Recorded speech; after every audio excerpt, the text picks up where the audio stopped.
ইসলামী কোন দলের আমির নিযুক্ত হওয়ার জন্য, আমির সাব্যস্ত হওয়ার জন্য সর্বমোট 4টা যোগ্যতার দরকার। গুড়াড্ডি মাদানে না, কলা গাছরা আমির বানাইয়া দল করে, আছেন এরকম?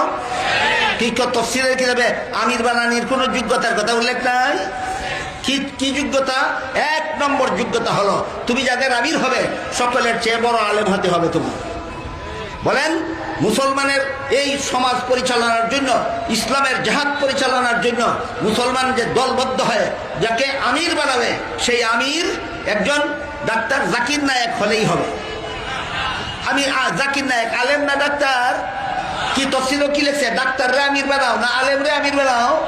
না, এমন কোন নিয়ম নীতি নাই, যার জন্য মনে হয় তেমনি।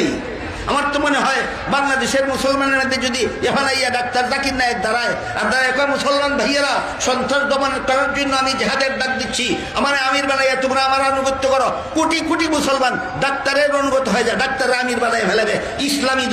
ইসলামী দলের আমির কোনোদিন ডাক্তার হতে পারে না। জেহাদের জন্য প্রথম শর্ত আমির বানাইতে হবে। আমিরের যোগ্যতা ছাড়া না 4 যোগ্যতা।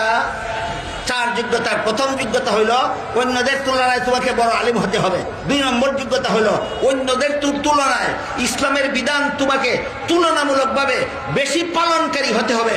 3 নম্বর যোগ্যতা তোমার উদ্ভাবনী শক্তি সম্পন্ন হতে হবে। কুওয়াতে ইজতিহাদ যাকে বলা হয়, যে কোনো নতুন সমস্যার দেখা দিলে কোরআন হাদিসের আলোকে তোমার জন্য সমাধান বের করার মতো যোগ্যতা থাকতে হবে।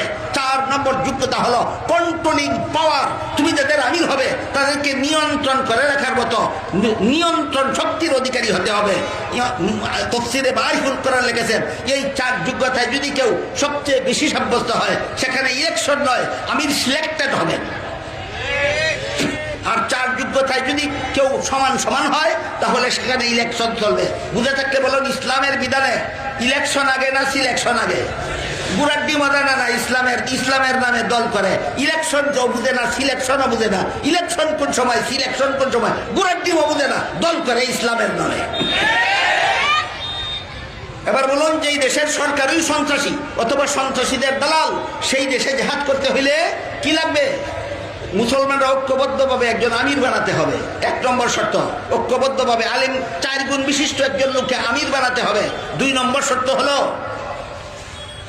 ঐক্যবদ্ধভাবে মুসলমান সেই আমিরের আনুগত্য করতে হবে। 3 নম্বর শর্ত হলো শত্রুদের কাছে যেই ধরনের অস্ত্র আছে ওই ধরনের অস্ত্র মোকাবেলা করার মতো পাল্টা অস্ত্র থাকতে হবে। 4 নম্বর শর্ত হইল শত্রুদের সেনাবাহিনীর মতো প্রশিক্ষণপ্রাপ্ত যুগ শ্রেষ্ঠ